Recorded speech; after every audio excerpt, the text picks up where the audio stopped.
August 21. The Book of Job, Chapter 1.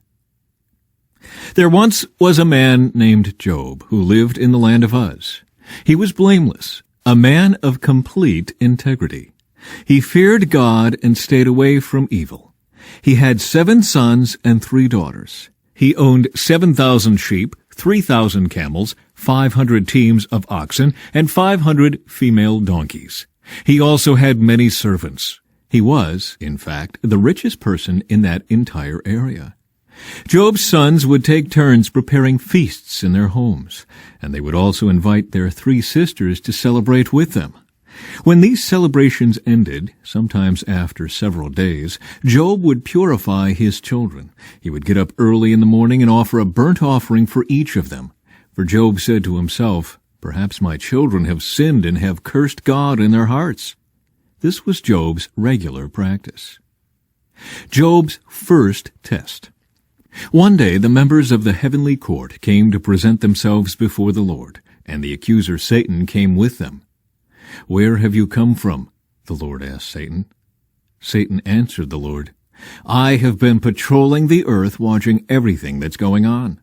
Then the Lord asked Satan, "Have you noticed my servant Job?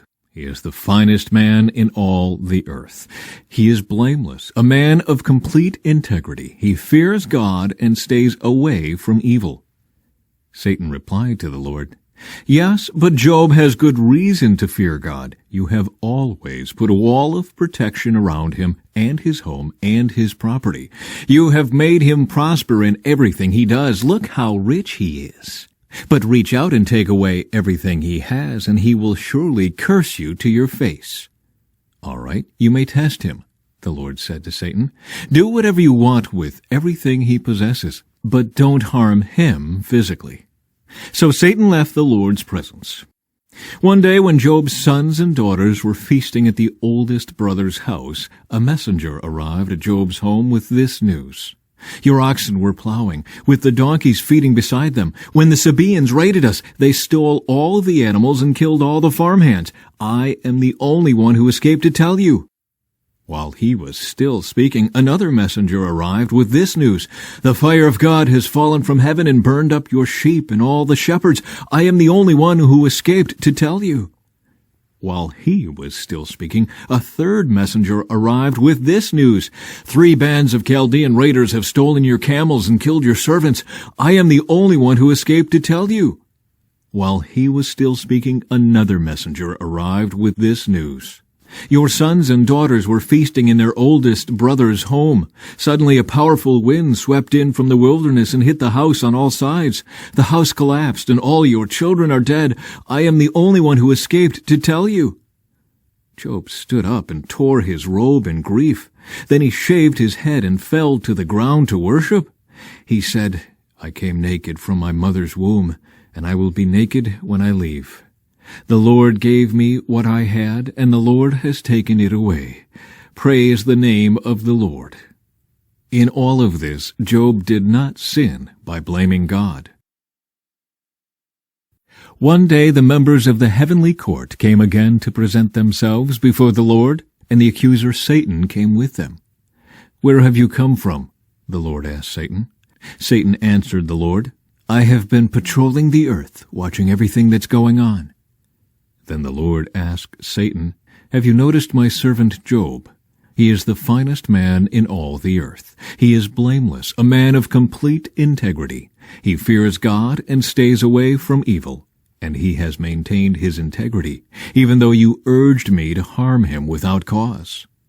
Satan replied to the Lord, "Skin for skin.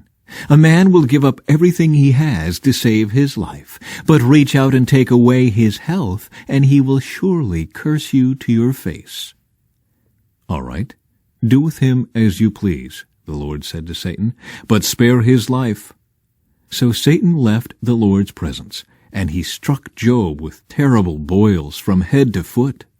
Job scraped his skin with a piece of broken pottery as he sat among the ashes.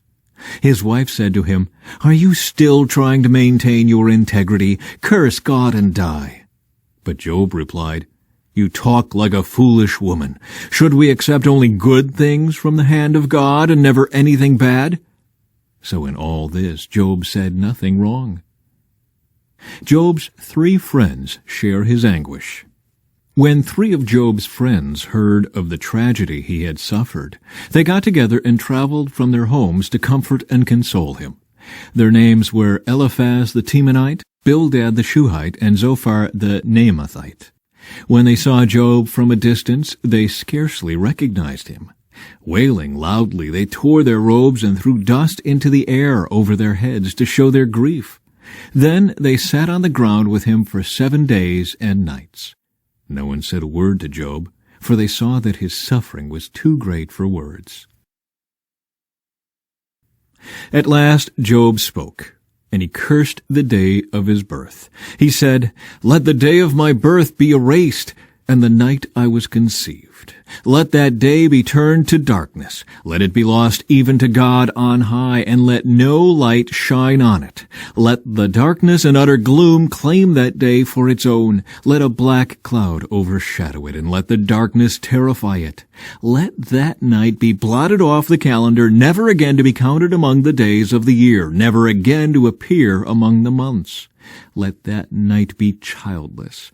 Let it have no joy. Let those who are experts at cursing, whose cursing could rouse Leviathan, curse that day. Let its morning stars remain dark. Let it hope for light, but in vain may it never see the morning light.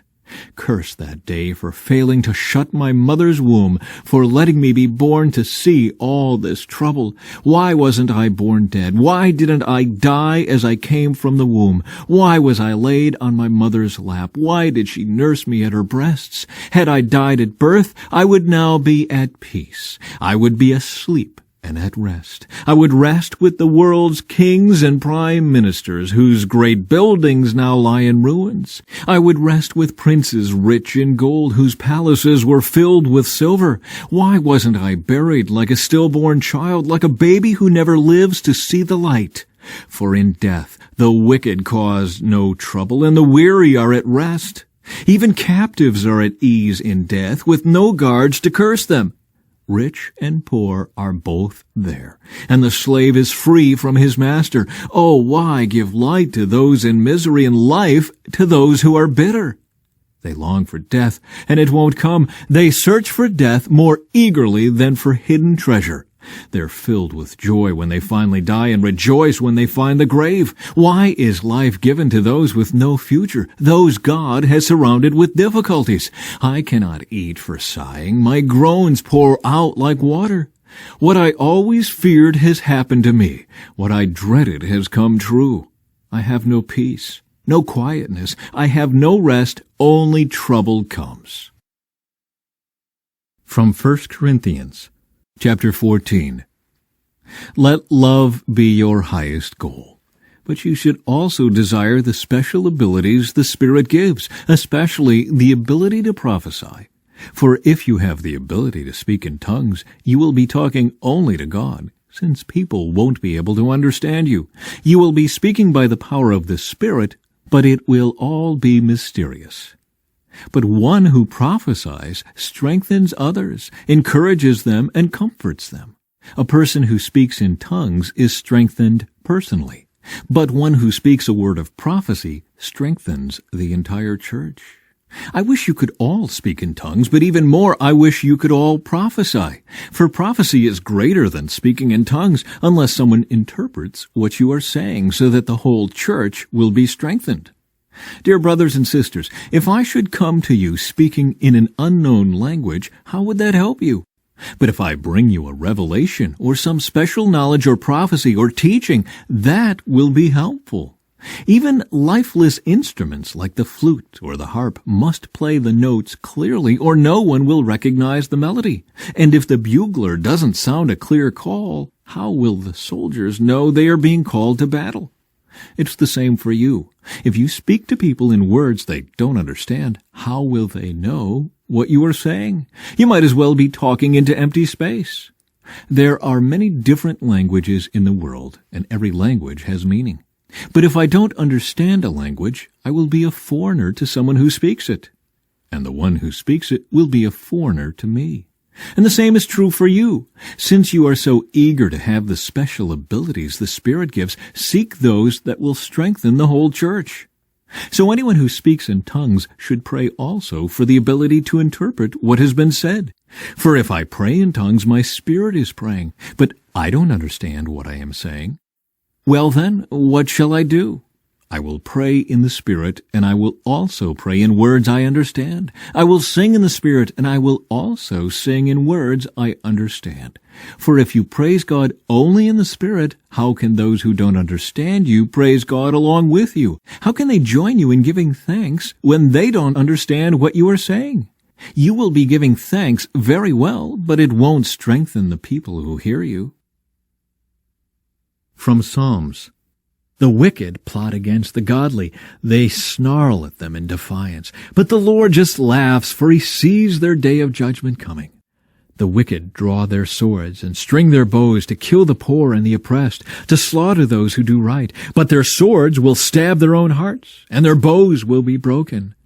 It is better to be godly and have little than to be evil and rich. For the strength of the wicked will be shattered, but the Lord takes care of the godly.